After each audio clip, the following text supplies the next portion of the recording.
just discussing. I'm curious, though, about perhaps the other deterrent when it comes to the revival of New York City, and that, of course, is rising rates at a time when we've had about 2 years of a pretty decent housing boom coming on the backs of the pandemic. Talk to us a little bit about the future of housing, not just in New York City, but across the country. Well, yeah, rates will certainly have an impact. We could see a little bit of a slowing down. We've seen that already in other regions because of a lack of supply. In places like Connecticut and in Florida, we've seen a little bit of a slowing down and rates are ticking up, and inflation, as you were talking about in your earlier segment. And so we may see a slowing down of discretionary spending, but the housing market, in my view, continues to boom. People continue to buy and believe in the home buying process.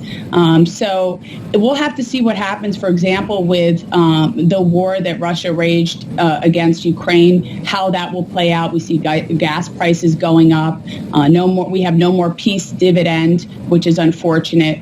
And so we're just going to have to see. I think there is nervous energy. We see the stock market doing a little bit of the cha-cha. It's a little volatile. And so we're going to have to see how everything plays out for us. When you think about New York City, it is in competition with other cities. How is it stacking up as a competitive place to come to bring people into? People have left. Maybe they're coming back, as you say. The market looks pretty solid right now. But as people think about what is happening in the city and they describe and they see the scenes that you described as well, do you think they're looking at other options? Are other cities more competitive right now? There is no other option, to New York City. I mean, obviously, I'm biased. I'm raising kids here. I live here. I'm a New Yorker, tried and true. But in New York, look, you have Microsoft, Google, Disney opening up these huge office spaces. People are here. Try getting a reservation in restaurants. They're packed. Theaters open. I don't think, listen, there's always competition, but we are our own competition. We need to improve our city for ourselves. And we want tourism to be, revived. I think Mayor Adams has a lot on his plate, and Governor Hochul. They have a lot to do. But I think if they work together and make safety a priority and get people back to work, I think our city will be in the number one spot. That's, my biased opinion. Bess, let's talk about the other issue plaguing markets, plaguing the economy, and that, of course, is the war in Ukraine and Eastern Europe in particular. But that's also something that a lot of people are saying perhaps the United States is a little bit more insulated from. Is there a connection between the war in Ukraine and the real estate story here in the States?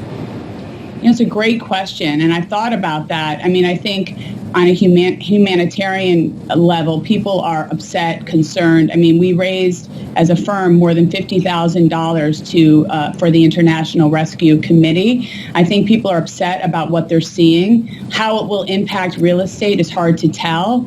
We see, except for inflation, we don't know. And I think Putin obviously miscalculated when he started this. And I think nobody realized or understood that Zelensky was going to be this icon of liberty and courage and freedom. And that Zelensky, his courage was going to be contagious with his people. And so, I don't know. I think it seems like it's so far away from here and people don't really connect it to real estate. How it will impact us we'll have to see. I do think maybe discretionary spending, that is the one place where people may pause and wait before they do something.